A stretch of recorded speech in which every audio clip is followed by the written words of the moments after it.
Hoje nós recebemos aqui no Band News no meio do dia o presidente do PSB, Carlos Siqueira, a quem eu agradeço já a participação por aqui e desejo também uma boa tarde para você, Carlos.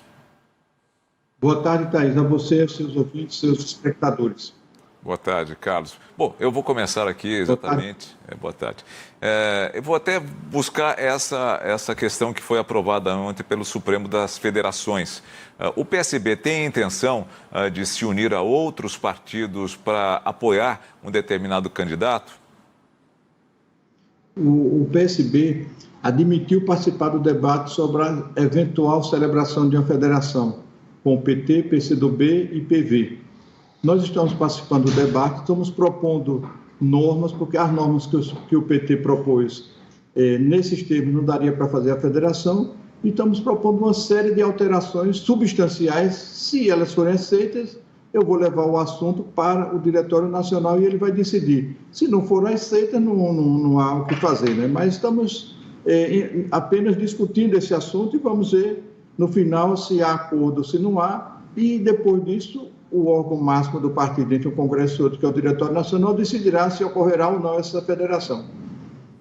A gente tem falado bastante, né, sobre as articulações no âmbito federal e até por conta dessa questão da federação, eu queria abordar aqui a questão das movimentações nos estados também. E parece que é isso que está emperrando exatamente o caminho, né? O avanço com essa proposta da federação envolvendo o partido, o PSB, mas também o PT. Como é que está a situação, principalmente no que diz respeito ao governo de São Paulo? O PT bate o pé com uma candidatura de Fernando Haddad, mas o partido, o do senhor, pede já Márcio França, também do próprio partido. Como é que vai ficar essa articulação? Avançamos nisso ou continuamos na mesma?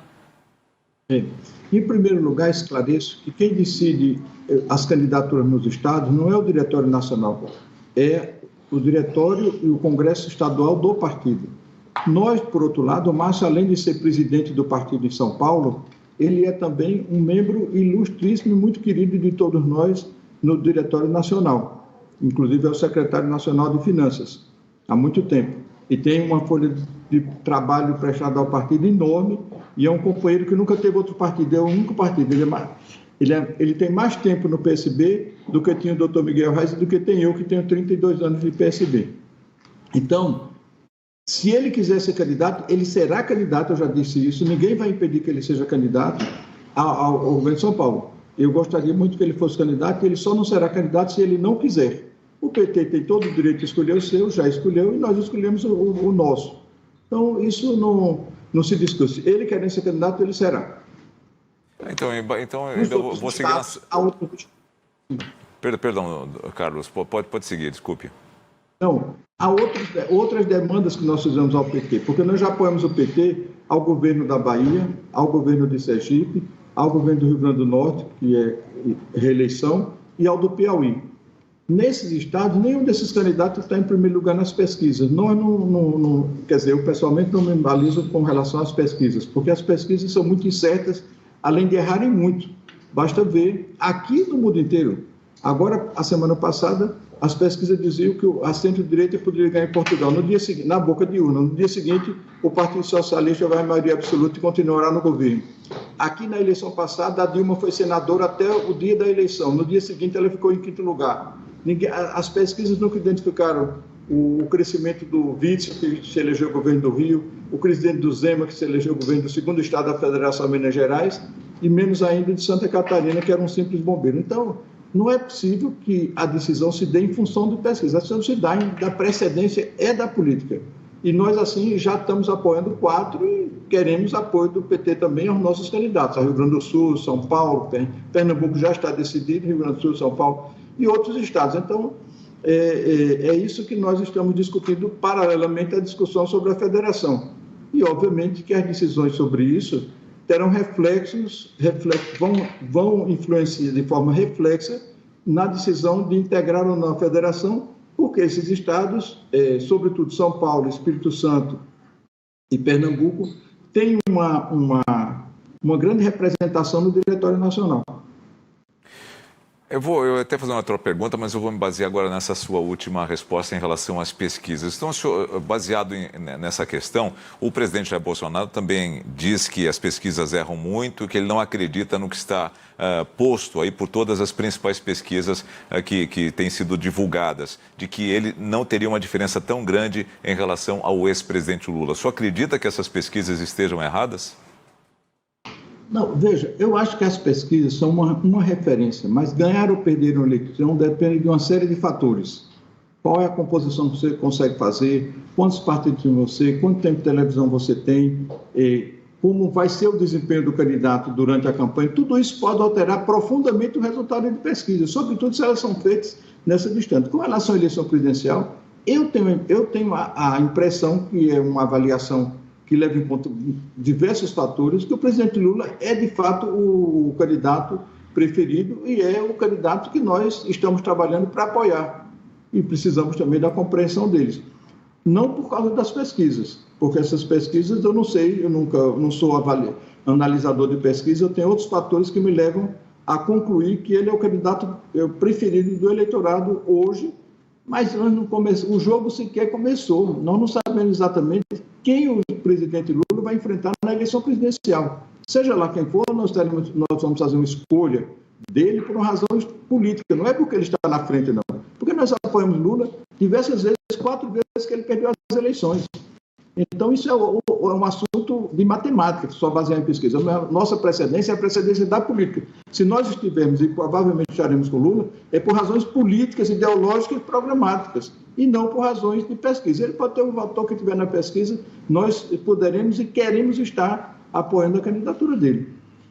E Lula não estaria sozinho, essa articulação de quem vai com Lula também nessa vice-presidência já está avançando bastante. O nome de Geraldo Alckmin é quase já um martelo batido, depende ainda dessa filiação dele. E o senhor falou recentemente de 99,9% de certeza, né, dessa parceria e dessa filiação de Geraldo Alckmin. Algumas pessoas já sinalizam, principalmente no âmbito da esquerda, a gente conversou com algumas delas, por exemplo, o PSOL, algumas reticências em relação ao nome de Geraldo Alckmin, que estaria muito ligado ainda ao PSDB. Como é que você avalia também, com esse olhar, o candidato à vice-presidência nessa chapa do ex-presidente Lula?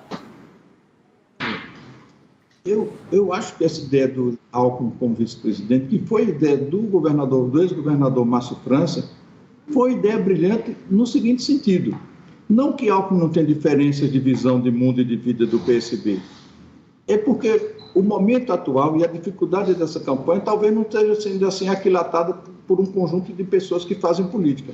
Não será uma campanha simples, não será uma campanha fácil, não será uma campanha porque está enfrentando um candidato de extrema-direita que embora não esteja bem nas pesquisas, ele tem um grande apoio ainda, um grande apelo, e que tem uma máquina poderosíssima na mão, que é a máquina do governo federal, e que tem apoio de muita gente ainda, e que, portanto, usará qualquer tipo de método para enfrentar ou atrapalhar uma eventual vitória do seu principal opositor. De maneira que o que nós entendemos no PSB é que, para além da esquerda, precisa se buscar o centro político. Mas, nesse momento, por isso que eu digo que é tudo muito cedo, nem mesmo a esquerda completa anunciou ainda que vai apoiando o Lula, mas não é só a esquerda, é a esquerda e mais o conjunto. Nesse sentido, até simbolicamente, a proposta de Márcio França de trazer o governador Alckmin para a chapa de Lula, ela é simbolicamente importante e acena para um setor de centro que poderá ser conquistado ou não, aí depende da competência do candidato e do seu partido.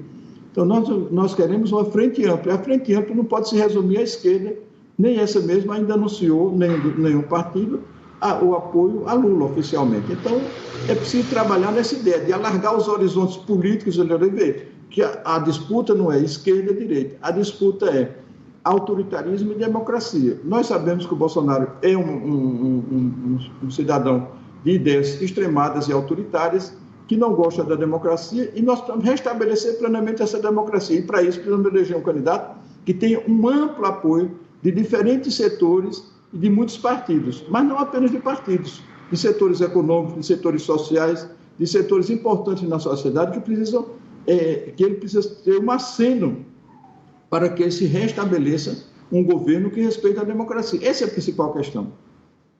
Baseado nisso que o senhor está dizendo agora, sobre os apoios que vêm do lado da esquerda, eu lembro de que se cobrava muito do Ciro Gomes exatamente isso, que talvez ele devesse deixar de concorrer para vir a dar esse apoio. Mas no começo, por exemplo, de todo esse jogo ainda, como o senhor mesmo disse, as peças estão no tabuleiro, mas o jogo ainda não foi mexido, ele começou já a atacar o ex-presidente Lula.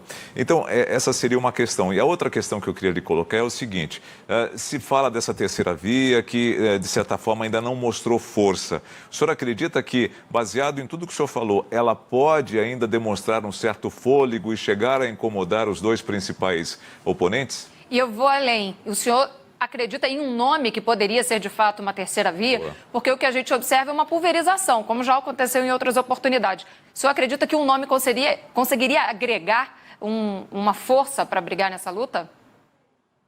Há duas razões pelas quais eu não acredito no sucesso do que se autodenomina centro, que é centro-direita, na verdade.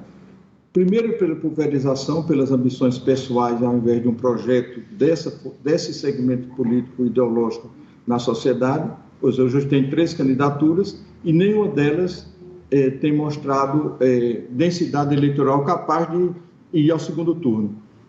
A segunda questão, e acho que até mais importante, é que todo candidato tem que ter um discurso. Esses candidatos como Dória, como o Pacheco e o Leite, mas o Leite ainda não chegou, ele diz oposição a Bolsonaro e, de fato, eles pensam diferente no aspecto democrático, mas no campo econômico, todos esses partidos, os partidos desses candidatos são base de Bolsonaro. Aprovaram todas as medidas econômicas que estão representando um fracasso, estão representando a inflação, estão representando uma dívida pública altíssima. Eles não têm um discurso de ser oposição, eles não são oposição, na verdade. Eles não vão ter um discurso consistente para dizer, como o seu partido apoiou todas as medidas econômicas que você está criticando, a inflação alta, o preço do combustível, o preço dos alimentos, não é? Como você fez uma reforma do trabalhista, dizendo que aprovaram uma reforma que há 4 milhões de desempregos, que há 4 milhões de empregados, fez uma reforma da Previdência que atingiu basicamente quem ganha entre 1 e 5 salários mínimos, dizendo que o país voltaria a crescer e que os investimentos seriam grandes, e o país não conseguiu sair da crise econômica depois de 4 anos.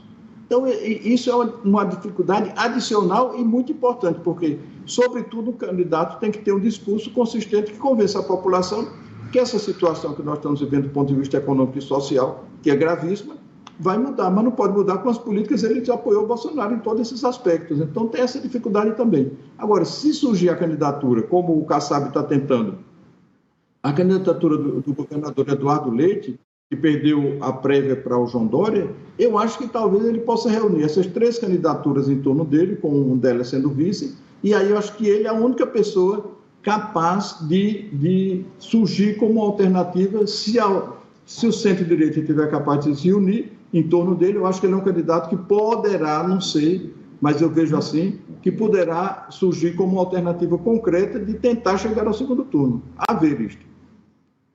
Carlos, eu queria te perguntar, o Nelson até fez essa pergunta para o Juliano Medeiros do PSOL e eu acho que cabe aqui, é pertinente saber a sua opinião também, porque a gente falou muito até agora sobre essa divisão centro, direita e esquerda. Dá para dizer que no Brasil a gente tem esses 3 vieses bem delimitados? Porque a sensação que dá é de que está tudo meio misturado e depende muito do assunto que a gente está falando para saber o posicionamento de se enquadrar. Como é que você avalia também, há uma modernização, por exemplo, desses conceitos que possam englobar algo maior? Veja, o que há no mundo é uma crise da política, da democracia e dos partidos. E no Brasil essa crise é muito mais profunda.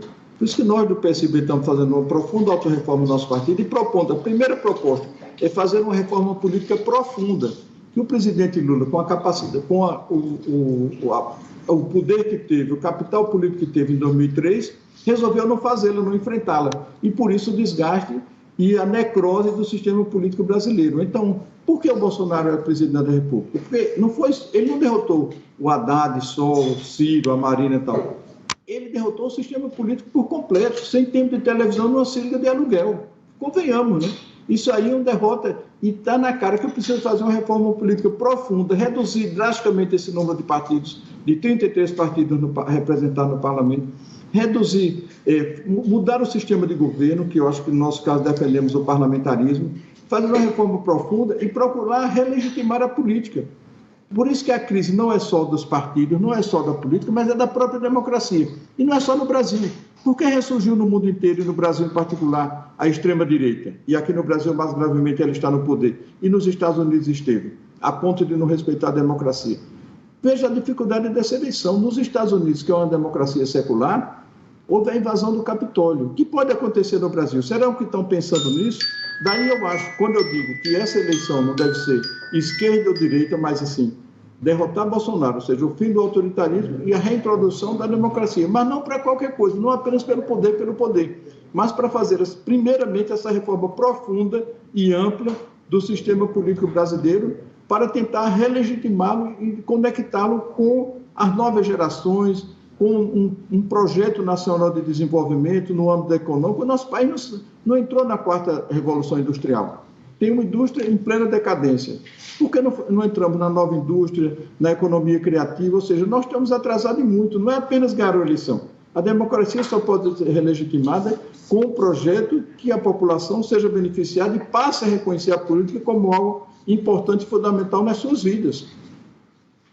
Eu vou entrar agora numa seara que, obviamente, é delicada, né? A gente sabe que o PSB várias vezes apoiou o ex-presidente Luiz Inácio Lula da Silva, apoiou o PT. Não incomoda o partido, de certa forma, apoiar um partido que foi, por seguidas vezes, acusado de corrupção, de desvio de recursos, de mensalão, e que alguns dos seus componentes foram até julgados, foram condenados. Enfim, eu não estou aqui levando o mérito da coisa, estou dizendo aqui os fatos que aconteceram. Isso não incomoda o PSB? Isso não mancha um pouco a imagem? Ou os senhores têm certeza que tudo aquilo não foi verdade? Veja, Nelson, isso realmente você tocou um assunto complicado, mas que eu tenho a seguinte posição. O que está corrompido é todo o sistema político brasileiro. Não vamos individualizar que o PT é responsável pela corrupção do Brasil, porque a corrupção do Brasil vem se aprofundando gradativamente há muito tempo. E por isso mesmo que eu digo que o sistema brasileiro necrosou. Então, nós temos que ter a capacidade de mudar esse sistema, de fazer com que ele seja mais transparente, com que a população tenha mais. A corrupção existe no mundo inteiro. Ela é mais intensa ou menos intensa, a depender do tipo de sociedade que nós temos. Bem informada, bem organizada, que saiba votar, saiba avaliar bem os seus governos, sabe ser exigente com os governos. Você veja, na Inglaterra, agora a discussão é a queda do primeiro-ministro Boris Johnson. Por quê? Porque fez 2, 3 festinhas na sua casa durante a pandemia. O nosso presidente da República foi contra a vacina, o nosso presidente dá declarações absurdas, e não caiu. O impeachment dele está lá, mais de 100 pedidos de impeachment, não vai à votação sequer no parlamento. Isso depende de quê? Porque um impeachment, como a queda de um governo, não depende do parlamento, depende da sociedade. Se a sociedade se mobilizar e exigir isso, isso vai acontecer. Como aconteceu com o impeachment do Collor, como aconteceu com o impeachment da Dilma, mas nós estamos assistindo os absurdos que estamos assistindo, então não vamos individualizar. Eu não sou juiz, eu não sou delegado, eu não sou promotor, graças a Deus. E não vou fazer o julgamento prévio de ninguém. Quem tiver problemas com a justiça, que enfrente a polícia, o Ministério Público e a justiça. O que ela decidir, nós vamos respeitar e nós abominamos a corrupção. Abominamos a corrupção. Agora, se fulano, inclusive se tiver alguém do PSB, eu digo a mesma coisa, que a justiça apure, dê direito à defesa ampla, o respeito ao devido processo legal, e se tiver culpa, pode punir e prender, não há problema nenhum. Aí eu acho, mas isso não resolve. Não é isso. O que vai resolver é a mudança profunda e ampla do sistema político brasileiro e do próprio Estado brasileiro. Se a política não se afirmar, muitas pessoas criticam o judiciário. Eu também critico, que ele está se metendo e se inserindo e decidindo coisas que não é propriamente da sua competência. Mas por que isso acontece? Porque a política está enfraquecida e, portanto, deixa de exercer prerrogativas que lhe são próprias e não existe poder vazio. Quando alguém não exerce bem o poder que lhe é próprio, o outro entra e exerce. Então, é uma coisa muito mais profunda do que o que você está perguntando. A pergunta é importante, não estou desvalorizando, mas acho que não se reduz a querer condenar um único partido, porque o sistema está todo realmente necrosado. É a palavra que eu gosto de usar porque ela é forte.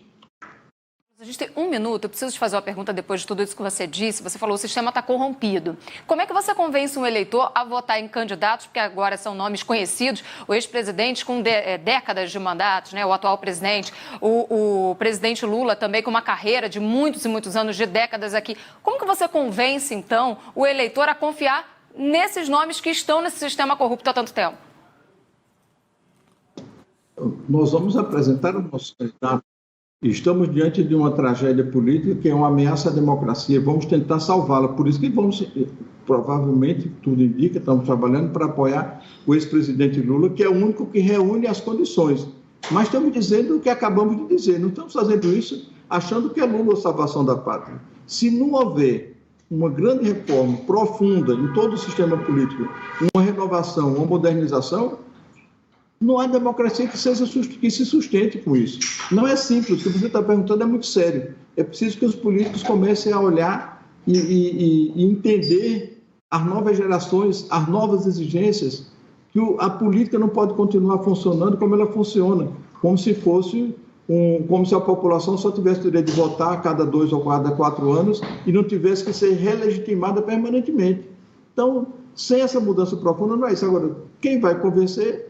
Eu não sei, todos os candidatos vão tentar, e a população é que vai fazer esse julgamento, não sou eu.